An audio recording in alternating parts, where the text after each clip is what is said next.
Yo, what's up, dudes? So I thought today we could just talk about a little something that cropped up over the weekend that, admittedly, when it first came up, I was pretty bummed about it. I would say maybe even a little angry about it.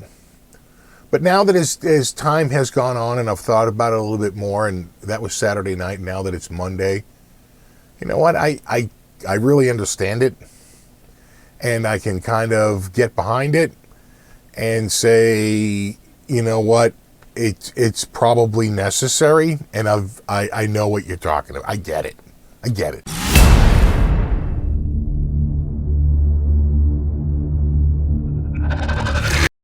As you may know, BC Rich has done a relaunch, and on Saturday night, the CEO of BC Rich appeared on the Tone Kings channel.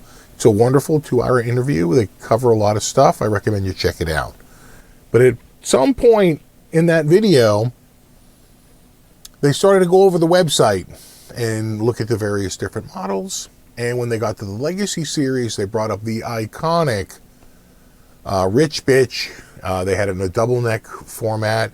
If you don't know about the Rich Bitch, it's like the oldest and most iconic shape, I think, by that and the Mockingbird. I mean, that's pretty much the two, to me, most iconic shapes. I guess if you're younger, maybe the Warlock and some of those shapes that were a little bit later, you know, more to you think of BC Rich. But to me, it's really the Mockingbird, but the Rich Bitch, the original Rich Bitch. It was like a spaceship when it came out, right? And I remember the first player I ever saw play it was probably in the late 70s, and that was Joe Perry. I was like, look at him. Look at this guitar Joe Perry's playing. This thing is sick. And hugely influential. He had a red one. And I just remember Joe Perry with that red, Rich Bitch in the late 70s. And then probably after that, it might have been, believe it or not, the guy from the Cars. I think Rick Ocasek had one.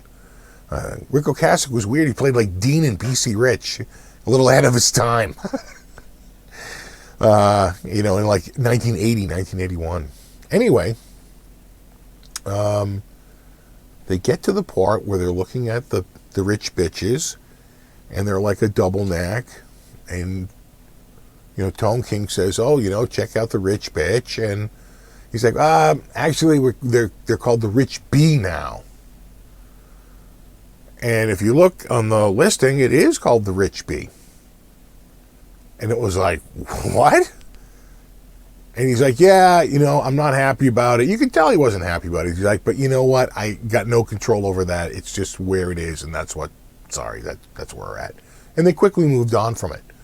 As you can imagine, my initial response was fairly negative, and in the chat group, it was pretty negative. They were like, what? The Rich B? What are you talking about? It's the Rich Bitch, right? And I think I was like, wait a second, this is the company that had that disastrous, you haven't lived until you've plucked a virgin ad, right? They were always kind of risque. They were always sticking it to the man, extending a giant middle finger to the man, They had an ad, get a BC Rich under the Christmas tree this year. If you look closely, the Christmas tree was weed. It was a giant pot plant.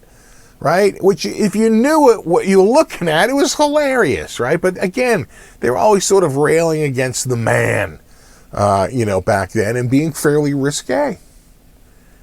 And that clearly is over, because here they were rebranding their oldest and most iconic shape from the Rich Bitch to the Rich B, which I can only assume stands for bastard.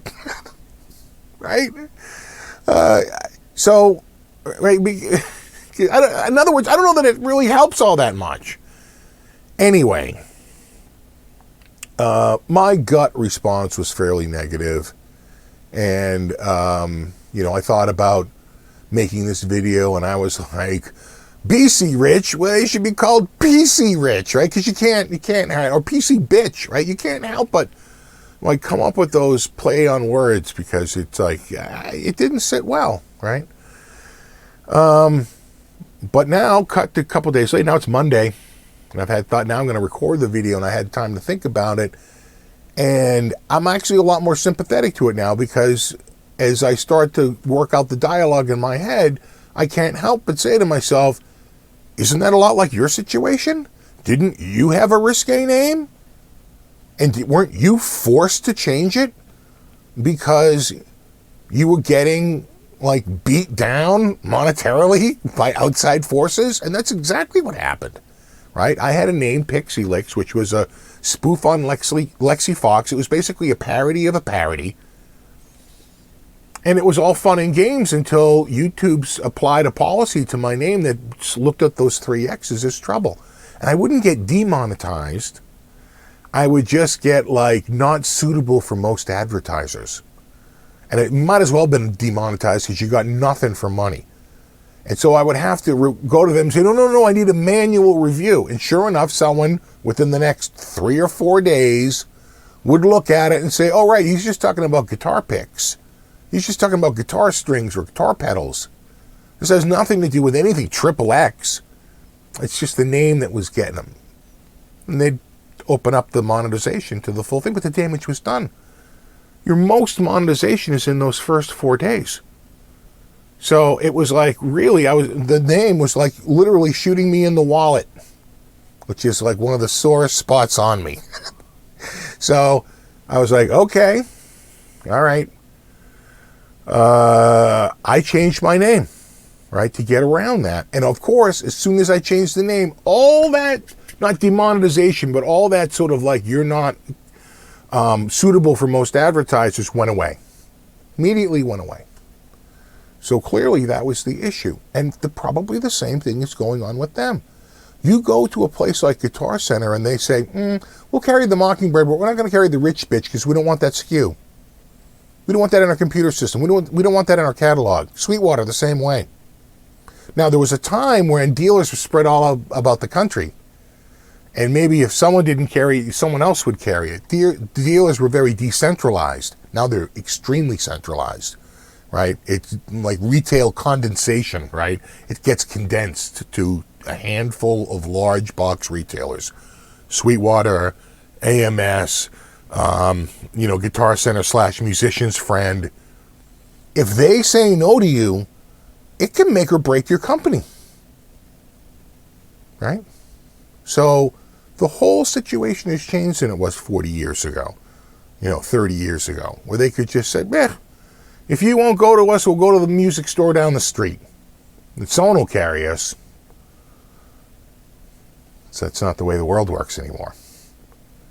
So as much as I didn't like it, I far more now understand it, having just thought it through for a couple of days, having thought back to what happened to me and what would most likely happen to them.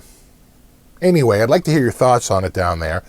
I'm assuming it's going to be mostly negative, right? Because people don't like this. They don't like that kind of stuff.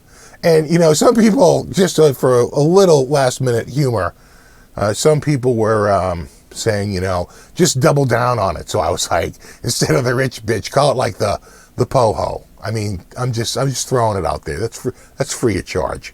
And, or just do the Rich Bitch, but right between put a T in it and make it look like a cross. Who can be offended by that? Right? So anyway, you get the idea. Some people wanted to take it in a completely other direction, but if you want to be in retailers and you want to, be out there and you want to have your stuff out for sale, that's the game you got to play. I mean, look what happened with the Pussy Melter, where they were, they didn't want to, put it in their stores, right? They had to do direct sales on that. And there's only so many one-time direct sales. It's like the long-term game is getting out of the dealers, period. All right, guys, love to hear your thoughts. That's all I got for today. As always, thanks so much for hanging out. Rock on.